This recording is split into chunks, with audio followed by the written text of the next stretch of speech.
लेकिन इसका क्या है,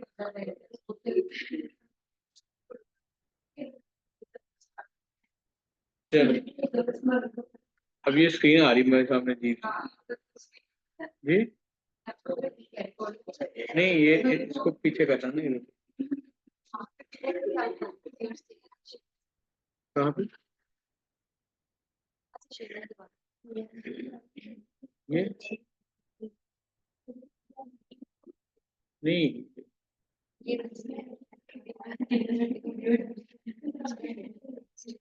ये रही। हाँ जी आ रहा है, आपका अब्दुल रहमान।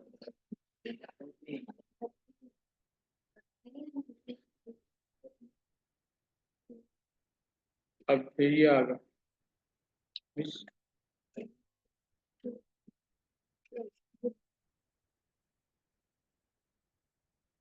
ये टीम है, ये टीम है। ये हम लोग इस पे जूम पे रूम दिखोगे पहले ऐसे नहीं होगा। ये साइड पे रहेगा, बाहर बाहर रहेगी साइड।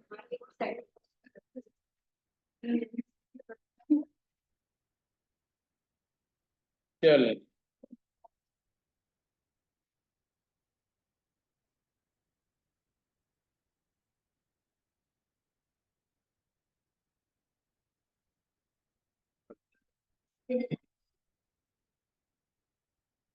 जी विश्व। हाँ हम्म हम्म हम्म हम्म। हसन से बात करो।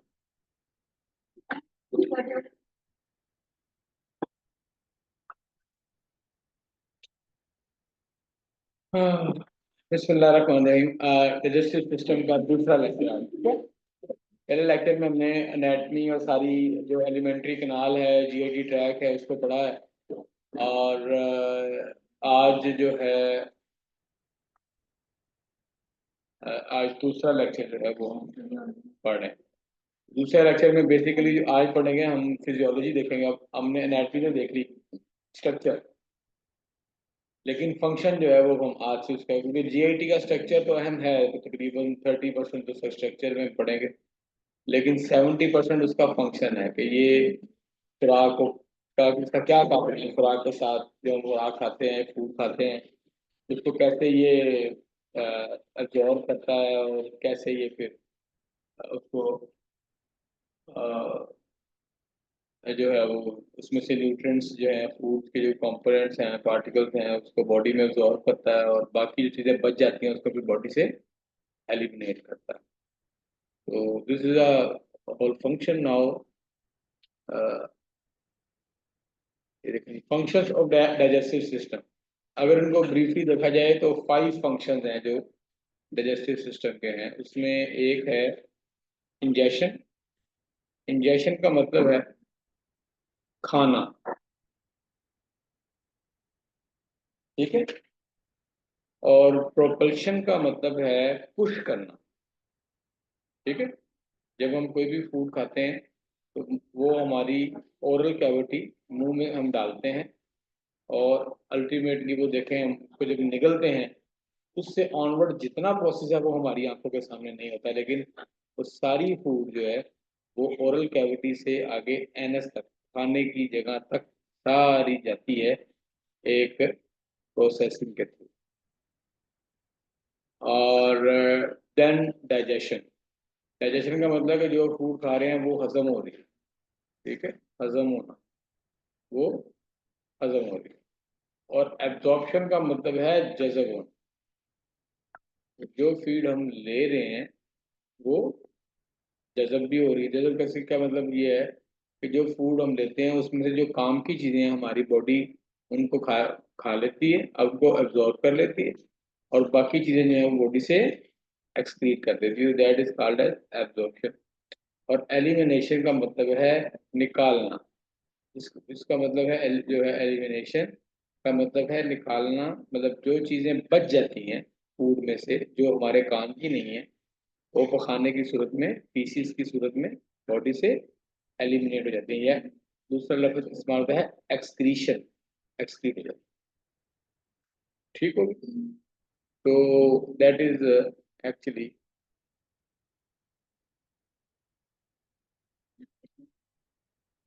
Five main function. ठीक है।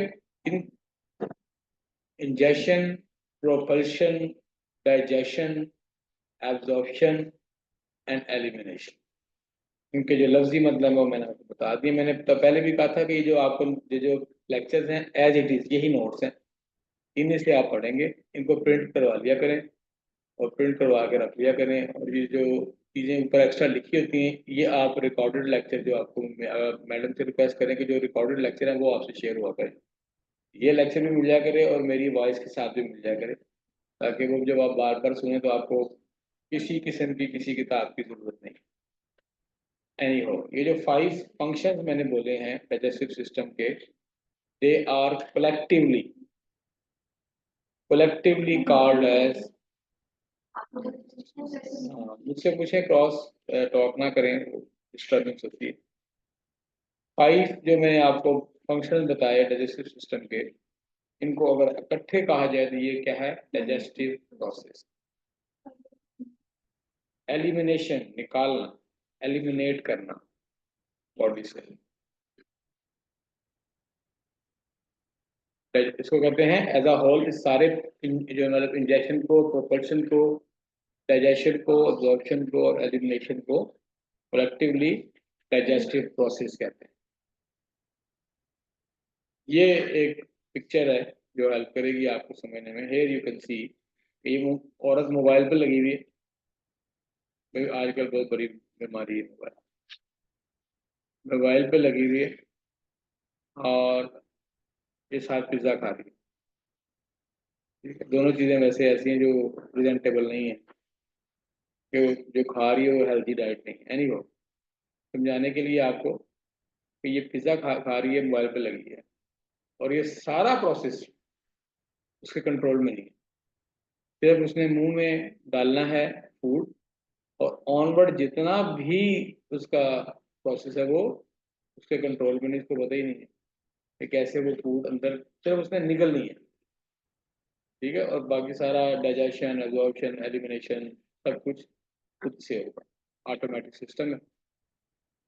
जो कि जीएटी, जो जो ये जो होता है जीएटी, जो एलिमेंट्री कैनाल है, इसके अपने कंट्रोल में होता है, अपना नर्वस सिस्टम वो इसको कंट्रोल कर रहा होता है। ठीक हो गया। तो ये देखें, इसमें सारे प्रोसेस दिखाए हैं कि ये जो है इंजेक्शन है, ये डाइजेशन है, एब्जॉर्प्शन कहाँ होगी, ठीक है, और एलिमिनेशन कौन से लेवल पे, ये उसने प्रोसेस समझाने की कोशिश की। अब वन बाय वन थोड़ा सा बता दिया मैंने कि इंजेक्शन क्या है। This is the taking of food into the alimentary track, यानी खाना या पीना, इसको इंजेक्शन कहते हैं। ठीक है। प्रोपल्शन क्या है? कि इसमें जो फूड है वो मूव करती है from one part to one other part of alimentary. जिस तरह कोई चीज़ खाऊंगा मैं, वो पहले ओरल कैविटी में आएगी, फिर मैं उसको निकलूंगा, वो एसोफेगस में आ जाएगी, और एसोफेगस से फिर वो स्टमक में जाएगी, स्टमक एम्प्टी होगा स्मॉल इंटेस्टाइन में, स्मॉल इंटेस्टाइन एम्प्टी होगी लार्ज इंटेस्टाइन में। तो ये जो सारी मूवमेंट है इसको प्रोपल्शन कहते हैं, और मेडिकल की लैंग्वेज में दिस इज प्रोपल्शन का जो प्रोसेस है, प्रोपल्शन का जो प्रोसेस है उसको कहते हैं पेरिस्टाल्सिस। ठीक है। पेरिस्टाल्सिस जो है वो, ये देखें, ये तस्वीर है जो कि आपको बताएगी कि व्हाट इज व्हाट। ये देखें, ये कोई भी पार्ट है, जस्ट लाइक ये एसोफेगस मिसाल है। ठीक है, बल्कि एसोफेगस ही है। ये देखिए तस्वीर में लिखा हुआ। ठीक है। ये देखिए, ये एसोफेगस है, ये ऊपर से फूड आई, ये देखिए कहाँ से फूड आई। अब वो देखें, ये फूड है, ये मुंह में जब हम उसको रखा, उसका नवाला बनाया, उसको जब इस फॉर्म में बन गई, इसको कहते हैं बोलस। ठीक है। बोलस मूव्स डाउनवर्ड, ठीक है, या अपवर्ड। ये वैसे इस डायरेक्शन में जा रहा है, टुवर्ड्स द राइट, इस डायरेक्शन में जा रहा है। ठीक, यहाँ से आया यहाँ से आया। अब देखें कि यहाँ पर ये वाले हिस्से में कॉन्ट्रैक्शन है, ठीक है, नैरो है गट। तो गट के जो मसल्स हैं, स्मूथ मसल्स हैं, वो इस एक हिस्से पे ऐसे नैरो हो गए हैं। जब वो नैरो होते हैं तो फूड आगे चला जाता है, और ये नैरोनेस के साथ साथ मूव करती है। ये देखें, अभी नैरो यहाँ है, तो फिर नैरो यहाँ हो गया, फिर नैरो अल्टीमेटली यहाँ हो गया, जिससे क्या हुआ कि फूड आगे मूव कर रही है। तो ये जो रिलैक्सेशन और कॉन्ट्रैक्शन की जो एक मिक्सचर है, इसको कहते हैं पेरिस्टाल्सिस, और ये गट को मूव करती है टुवर्ड्स द एंड। फिर तीसरा जो फंक्शन अभी बताया वो digestion. This consist of mechanical breakdown of food, ठीक है। दो चीजें इसमें, एक है मैकेनिकल ब्रेकडाउन। मैकेनिकल क्या है?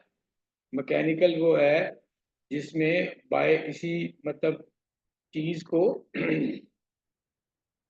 मतलब कह लें कि अमली तौर पर किया जाए, और केमिकल वो है कि जो केमिकल के थ्रू हो। मैकेनिकल लफ्ज मशीन से निकला है।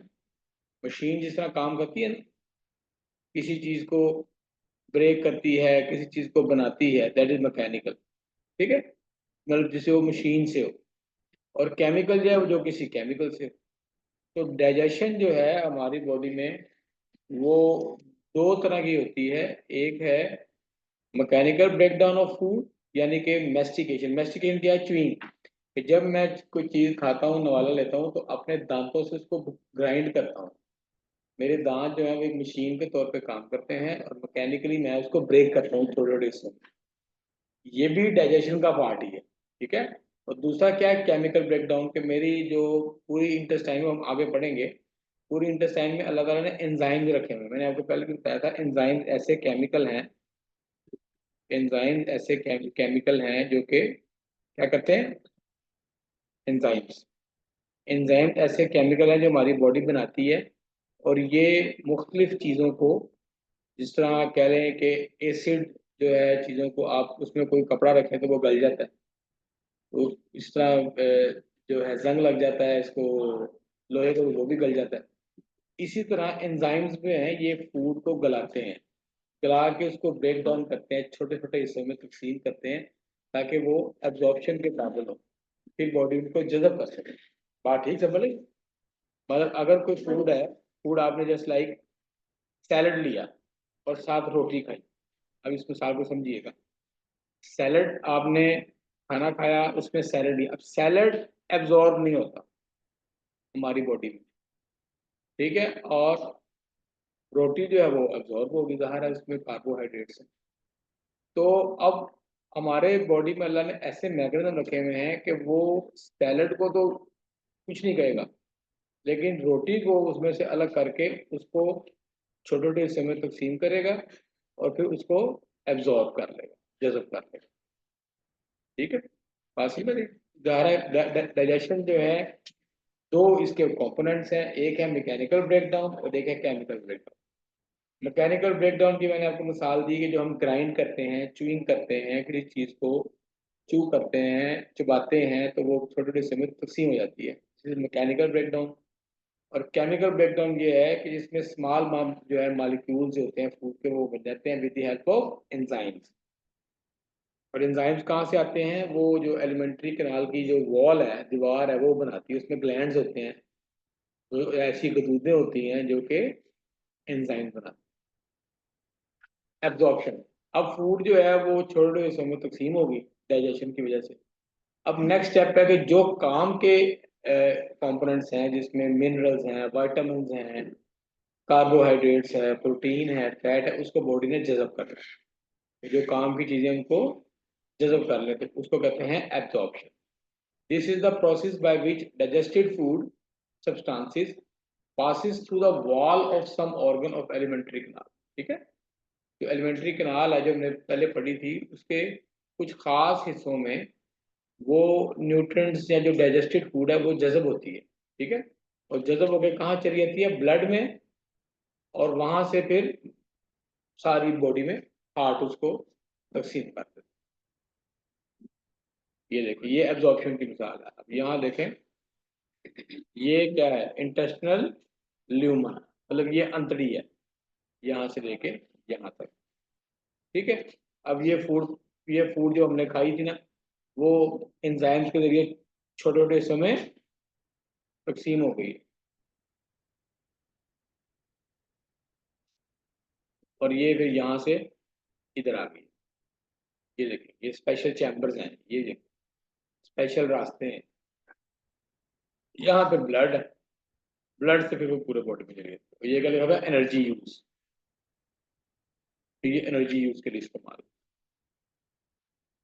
एलिमिनेशन, जो एब्जॉर्प्शन के बाद जो चीज़ें बच जाती हैं, जो एब्जॉर्ब नहीं होती, वो फिर बॉडी से उनको बाहर निकालना, स्टोर तो नहीं करना, तो वो इन दी फॉर्म ऑफ फीसिस, पखाने की सूरत में, फीसिस कहते हैं पखाने को, पखाने की सूरत में बॉडी से निकल जाती हैं by the process of defecation. पखाना जो करने का अमल है, उसको डेफिकेशन कहते हैं, ठीक है। This is the main functions 5, उनकी मैंने ब्रीफ आपको दी। अब हम शुरू करते हैं माउथ से, और आज हम पढ़ेंगे माउथ, एसोफेगस और स्टमक। ये तीन चीजें आज हम कवर करने की कोशिश करेंगे, ठीक है। तो आप थोड़ा विजिलेंट रहिएगा, क्योंकि आगे थोड़ा सा लेट है, क्योंकि ये हमने कम से कम ये करना था कि नेक्स्ट हमारा जीआईटी खत्म हो जाए। नेक्स्ट हमारा लास्ट लेक्चर होगा जीआईटी का, जिसमें हम स्मॉल इंटेस्टाइन और लार्ज इंटेस्टाइन पढ़ेंगे।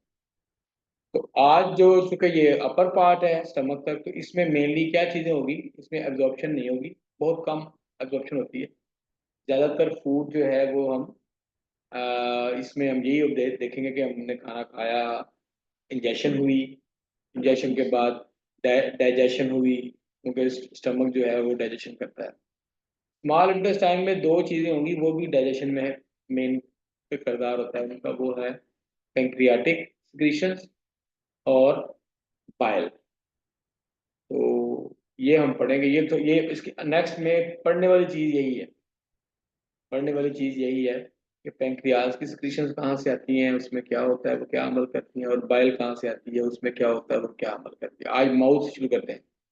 द माउथ और oral cavity is bounded anterior by lips and posterior it is continuous with the oropharynx।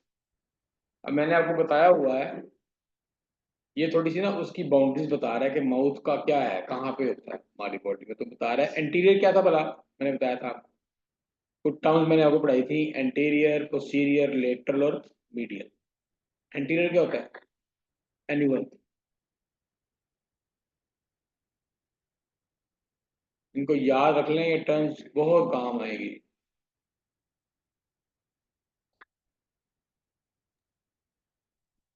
Anterior side सामने वाला। एंटीरियर होता है आगे, और पोस्टीरियर होता है पीछे। ये मेरा इंटीरियर पार्ट है जो आपकी तरफ है, ये मेरा पोस्टीरियर पार्ट है जो पीछे। ये जो मेरी आप चेस्ट देख रहे हैं, एब्डोमेन देख रहे हैं, मेरी शक्ल देख रहे हैं, ये मेरा इंटीरियर पार्ट है। और ये जो मेरी बैक है, उसके नीचे हिप्स हैं और ये लेग्स हैं, ये मेरा पोस्टीरियर पार्ट है। लेग लेग का भी इंटीरियर पार्ट है, पोस्टीरियर पार्ट भी है, और ये सारा, ये मेरा पोस्टीरियर है, ये मेरा इंटीरियर। तो ओरल कैविटी मेरे मुंह की तरफ देखें, interiorly bounded by lips, lips से शुरू होती है और एंड कहाँ होती है, पीछे ओरोफेरेंक्स में होगी। मैं बात समझ रहे हैं। तो हमने पढ़ा था ना, ओरल कैविटी से शुरू होती है जीआईटी, उसके बाद फिर फेरेंस आता है। फेरेंस के तीन पार्ट थे, ठीक है, नेजोफेरेंस, ओरोफेरेंस और लेरेंजियोफेरेंस। वेरी गुड, किसने बोला है, कौन बोला है, आप बोलिए। शुड आल्सो पार्टिसिपेट करना चाहिए, ठीक हो गया। तो वो कह रहे हैं कि माउथ और oral cavity is bounded anterior by lips and posteriorly continuous कहता है ओरोफेरेंस। कह रहा है कि माउथ जो है वो आगे लिप से शुरू होकर पीछे कंटिन्यू कर रहा होता है ओरोफेरेंस के साथ। और अंदर ये जितना भी आपको ये रेड कलर का मास सा नजर आता है ओरल कैविटी में, वो क्या होती है, वो होती है म्यूकस मेम्ब्रेन। क्या था ना, एपिथेलियम होती है, जिसको हम म्यूकस मेम्ब्रेन कहते हैं। और ये क्या होती है, एपिथेलियम में हमने पढ़ा था मिसाल कि ये होती है स्ट्रेटिफाइड फेमस एपिथेलियम, ठीक है। स्ट्रेटिफाइड स्टेटिफाइड का मतलब होता है मल्टीपल लेयर्स के साथ, एक से ज़्यादा लेयर्स की होती है। मतलब अगर एपिथेलियम को हम माइक्रोस्कोप में देखें तो ऐसे नजर आती है। Can you see? ये क्या है? ये सिंगल लेयर है। लेकिन अगर ये इस तरह बन जाए, इस तरह बन जाए तो ये क्या है? Multiple layers, that is called as stratified. और स्केमस उसकी शेप है, ये है स्केमस शेप, इस शेप के सेल होते हैं। ठीक है। Epithelium containing small mucus secreting glands. ये जो आप अगर अपनी ओरल कैविटी को अंदर से हाथ लगाओ तो आपको चिपचिपाहट सी फील होगी। तो ये जो चिपचिपाहट है यही इसी को म्यूकस कहते हैं। ठीक है, म्यूकस कहते हैं, झाग टाइप आपको फील होगी। तो ये म्यूकस, ये सारे जीएटी में होती है। ठीक है। तो जो म्यूकस मेम्ब्रेन है, सारी हमारी जो मास लाल सा नजर आता है, ये स्ट्रेटिफाइड स्केमस एपिथेलियम है। और इसमें स्मॉल म्यूकस क्रीटिंग ग्लैंड्स होते हैं जो कि म्यूकस बनाते रहते हैं। इसी हवाले से इसको म्यूकस मेम्ब्रेन कहते हैं। माउथ के फॉलोइंग पार्ट है जी: vestibule, oral cavity, palate, uvula, tongue, palatine tonsil, teeth and gums. 8 part है मोटे मोटे, ये ओरल कैविटी तस्वीर है। ठीक है। पहले मैंने बोला है वेस्टिब्यूल, तो ये आपके चीक्स, ये चीक्स अंदर से कह रहा हूँ, चीक्स और दांत, जबड़ा, इसके दरमियान जो पार्ट है इसको कहते हैं वेस्टिब्यूल। ठीक है। वेस्टिब्यूल क्या होता है, इसमें उसने मेंशन नहीं किया इसलिए मैं आपको अलग बता रहा हूँ कि आपका जो चीक्स है और जो जबड़ा है इसके दरमियान आपको एक वो एक रास्ता सा नजर आता है जो जिसमें आप अमूमन ब्रश करते हैं। जब आप ब्रश करते हैं तो you are in the vestibule, आप वेस्टिब्यूल में होते हैं। जब आप ऐसे साइड पे ब्रश कर रहे होते हैं तो you are in the vestibule. अगला पार्ट था ओरल कैविटी। ये सारी ओरल कैविटी जो आपको सामने जो नजर आ रही है, ये दांतों के अंदर अंदर, बाहर वेस्टिब्यूल आ गया, फिर जबड़ा आ गया, जो जबड़े के अंदर पार्ट है जिसको सारा ऑक्यूपाई किया हुआ है आपकी टंग ने, that is called as oral cavity. ठीक है। उसके बाद जो पार्ट था पैलेट, पैलेट के तालू को कहते हैं। ये मेंशन हुआ है। दो पार्ट होते हैं, हार्ड और सॉफ्ट। जो अगला पार्ट है इंटीरियर पार्ट है, अगर आप हाथ लगाएं वो बोनी फील होगा। हल्का हल्का पीछे चले जाते रहोगे, एक लेवल आएगा जहाँ पे ये सॉफ्ट फील होगा।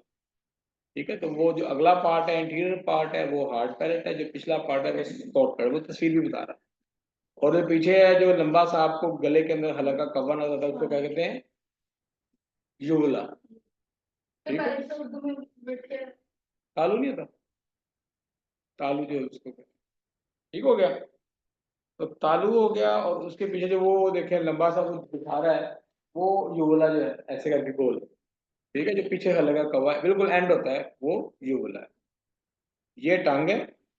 ठीक है। जुबान जिसको कहते हैं। गम्स, गम्स क्या होते हैं? ये जो तीत नजर आ रहे हैं ना आपको, ये इसका जो सबसे अगर आप तीत को ऊपर फॉलो करें या ये नीचे वाले तीत को नीचे फॉलो करें तो एक जगह पे मांस आ जाता है। ठीक है। जिसको मसूड़ा कहते हैं, that is called as gums या जिंजीवा भी बोलते हैं इसको, मसूड़े होते हैं इसको कहते हैं। ठीक हो गया जी। तो ये मोटे मोटे पार्ट्स हैं जो बेसिकली उसके हैं। ये सब में, हाँ, पैलेटाइन टॉन्सल, ये जो जहां पर आप बिल्कुल खत्म होता है आपकी ओरल कैविटी, उसके एंड पे राइट पे और लेफ्ट पे दो आपको ग्लैंड्स नजर आएंगे इरेगुलर से।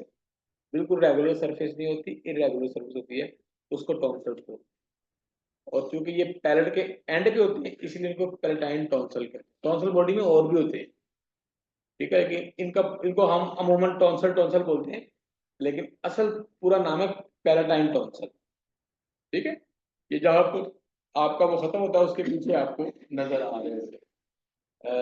अगर ये वाला पॉइंट थोड़ा सा आप गौर करने की कोशिश करें ना, ये वाला ये वाला देख रहे हैं, ये टॉन्सिल्स का एरिया, यहाँ पे ऐसे दो टॉन्सिल्स पड़े होते हैं।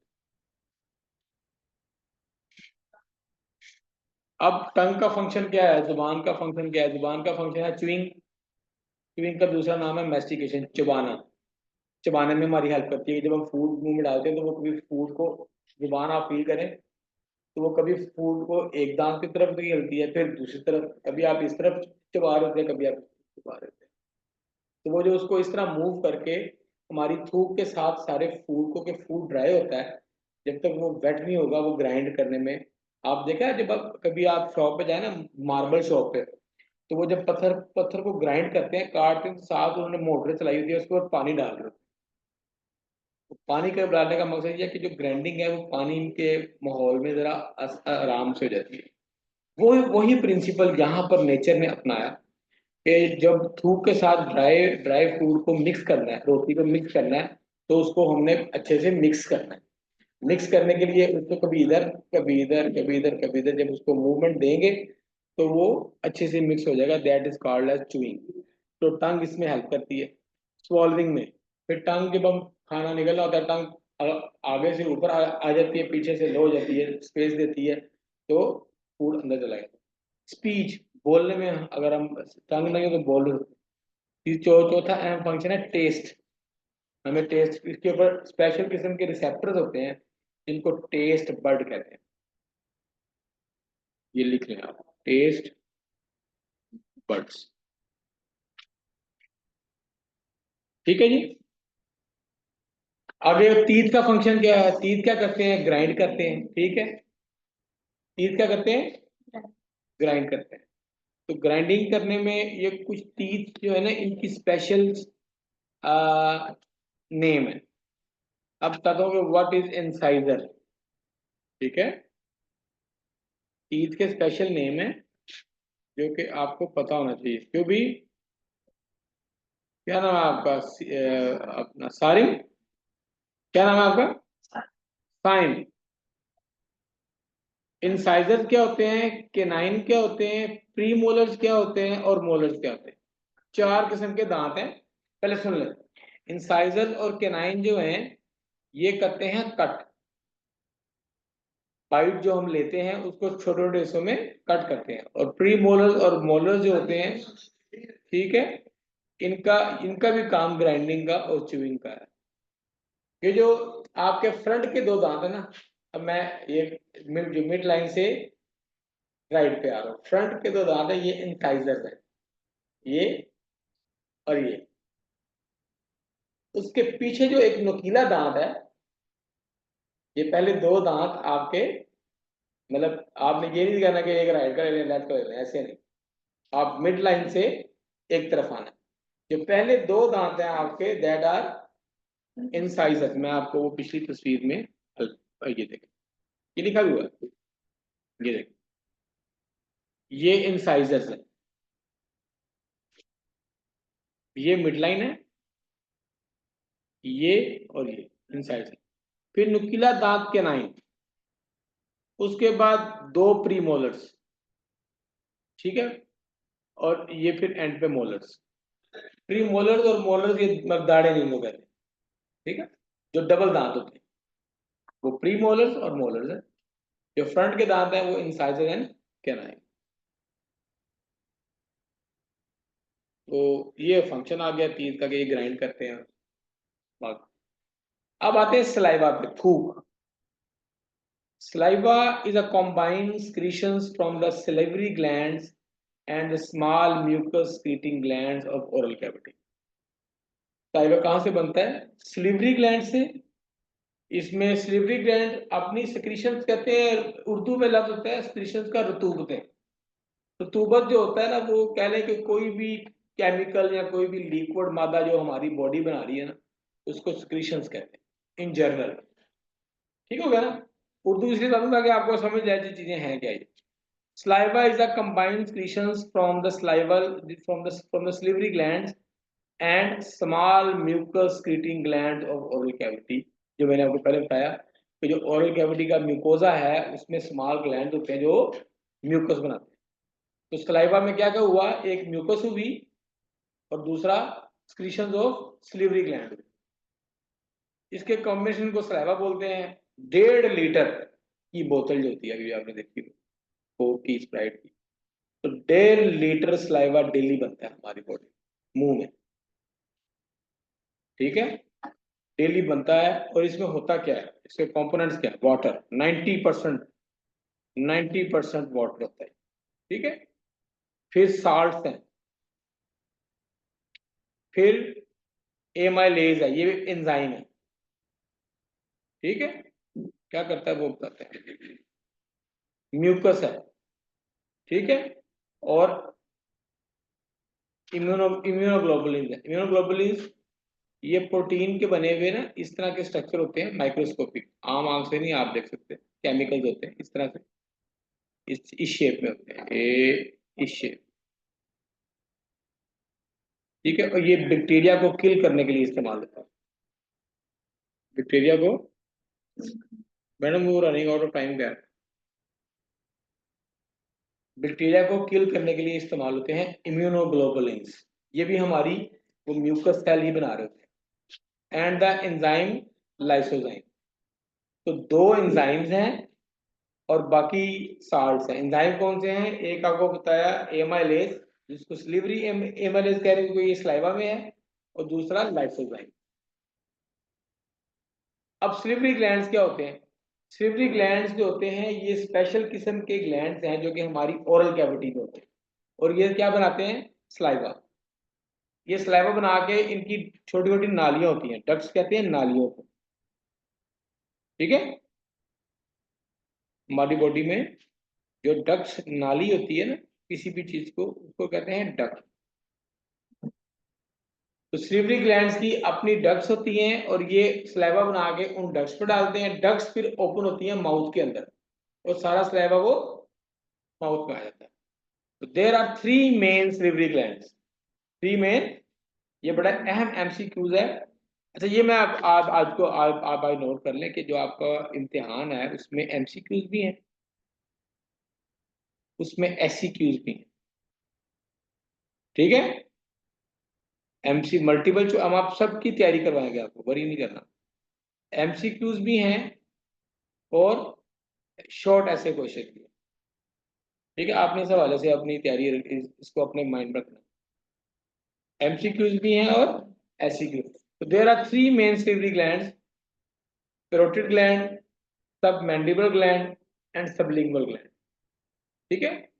Secretion of saliva is controlled by autonomic nervous system. Autonomic nervous system हमारी बॉडी में एक नर्वस सिस्टम होता है जो कि नाम से वाज़ेह है कि ये ऑटोमेटिकली काम कर रहा होता है, ये मेरे या किसी एक फर्द के कंट्रोल में नहीं है। जो मेरा ऑटोनॉमिक सिस्टम है वो मेरे कंट्रोल में नहीं है, वो अपने से ही काम कर। लाइक मैं कुछ चीज़ खाने वाली देख लूँ तो मेरे मुंह में पानी आ जाता है, वो जो पानी है वो सलाइवा है एक्चुअली, तो मेरे मुंह में सलाइवा आ जाता है, ये मेरे कंट्रोल में नहीं है, ठीक है। ये अल्लाह ताला ने एक नर्वस सिस्टम बनाया हुआ है जिसको ऑटोनॉमिक नर्वस सिस्टम बोलते हैं। वो क्या करेगा, जब फूड देखेगा तो उसको ज़ाहिर है सलाइवा चाहिए, उसको ग्राइंड करने के लिए, च्यू करने के लिए, निगलने के लिए सलाइवा चाहिए ना, तो सलाइवा की सिक्रीशन बढ़ जाती है। ये जो ग्लैंड है कैरोटिड, सबमैंडिबुलर और सबलिंगुअल, ये अपनी सिक्रीशन बढ़ा देते हैं, ठीक हो गया। ये कुछ तस्वीर वाजिया तो नहीं मैं ले सका बहुत, लेकिन इसमें आप देख रहे हैं जो सबसे ऊपर है ना, ये जो यहाँ पे होता है पैरोटिड, कान के आगे और कान के पीछे, ये वाला हिस्सा जो ये दिस इज पैरोटिड ग्लैंड, ठीक है। यहाँ पे पैरोटिड होता है, यहाँ इसकी डक्ट अंदर पे मुंह के अंदर, ये जो नीचे वाली दाढ़ें हैं इनके करीबन थोड़ा सा पीछे खुलती है, ठीक है। और वो अपनी सारी जो है ना सलाइवा उस डक्ट के जरिए मुंह में डालता है। और ये जो ग्लैंड देख रहे हैं दैट इज सब मैंडिबुलर। सब, ये जो जॉ है ना, जॉ, ये जो आप ये जबड़ा देख रहे हैं इसको मेडिकल की लैंग्वेज में कहते हैं मैंडिबल, ठीक है। और सब मैंडिबल का मतलब हुआ सब नीचे, सब का मतलब क्या होता है, आपने ये इंस्पेक्टर है, ये सब इंस्पेक्टर है, ये इंस्पेक्टर से नीचे है, सब का लफ्ज होता है ना, ये इंजीनियर है, ये सब इंजीनियर है, ये लफ्ज कॉमन इस्तेमाल होते हैं। तो सब मैंडिबल का मतलब है कि मैंडिबल के नीचे, यहाँ मैंडिबल के नीचे ये मतलब पड़ा हुआ मैंडिबल के नीचे, यहाँ से डक्ट इसकी फ्लोर ऑफ माउथ पे जुबान के नीचे खुलती है, वहां से अपना स्लैब डाल रहा है। और सब लिंगुअल, ये सबलिंगुअल ग्लैंड। सबलिंगुअल से क्या मुराद है? जुबान के नीचे। Very good. देखें ना, सोचना शुरू हो गया अब आप। रीजनिंग से ही आप सोचते हैं। जब आप पहले रीजनिंग होती है और फिर थिंकिंग होती है। पहले आप रीजन देते हैं, अच्छा ये क्या है, फिर थिंक करते हैं, फिर आप फिर आप ब्रेन को यूज करना चाहिए। ब्रेन यूज करने के स्टेप्स। स्लिवरी ग्लैंड मैंने बताया था 3 होते हैं, और 2 इनमें पेयर की सूरत में है, और एक जो सबलिंगुअल है ये मोर देन 2 होते हैं। ठीक है, जो पेयर की सूरत में वो ये 2 ये हैं, मतलब कैरोटिड और सबमैंडिबुलर, ये दोनों पेयर, क्योंकि ये दोनों तरफ है। ये दोनों पेयर की सूरत में है। सबलिंगुअल जो है वो मल्टीपल होते हैं, और ये सबलिंगुअल क्या होते हैं? ये जुबान के नीचे बड़े होते हैं, वहां से म्यूकस बना के मुंह में डाल रहे होते हैं। तो carotid they are situated on each side of face just below the external auditory meatus. ये जो कान है ना, ये जो इसका सुराख है, जो ये जो देखते हैं कान चेक करने के लिए डॉक्टर, सुराख से अंदर देखते हैं, वो कहते हैं एक्सटर्नल। का मतलब है बाहर, अकूस्टिक मीटर। अकूस्टिक मतलब है आवाज से रिलेटेड, मीटर सुराख। ठीक है, तो ये बाहर का सुराख जहां से आवाज अंदर जाती है वो है एक्सटर्नल ऑडिटरी मीटर्स। ये ठीक हो गया। तो इससे जस्ट बिलो पड़े, यहां पे पड़ा हुआ। ठीक है, each gland has a carotid duct opening into the mouth at the level of second upper molar teeth.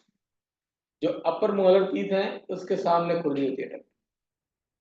ठीक हो गया। मैंने आपको ये उर्दू में बता चुका हूं, इंग्लिश में लिखा हुआ है। ये देखें, अब ये सिर्फ सब मैंडिबुलर की साथ डक्ट की तस्वीर है। ये देखें, ये ग्लैंड है कैरोटिड।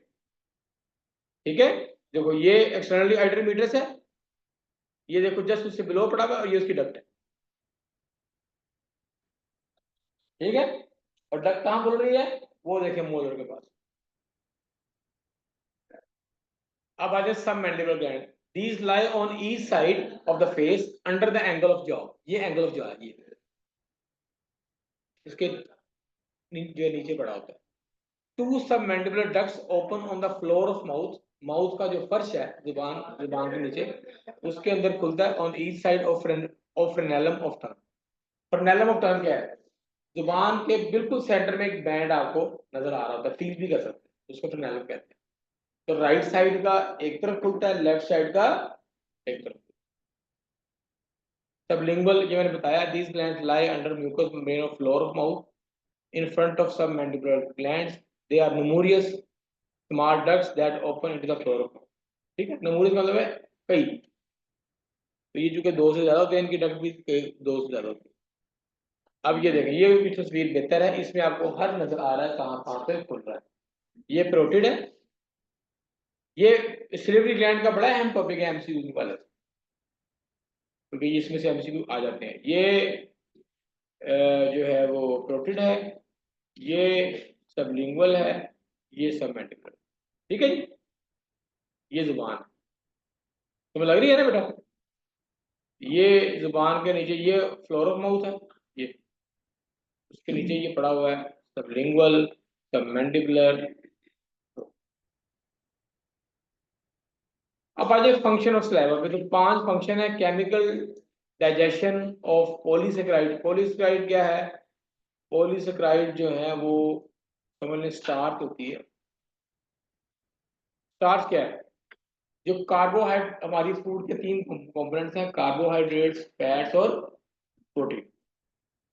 तो जो कार्बोहाइड्रेट्स हैं उसकी जो स्टोर फॉर्म है उसको कहते हैं स्टार्च।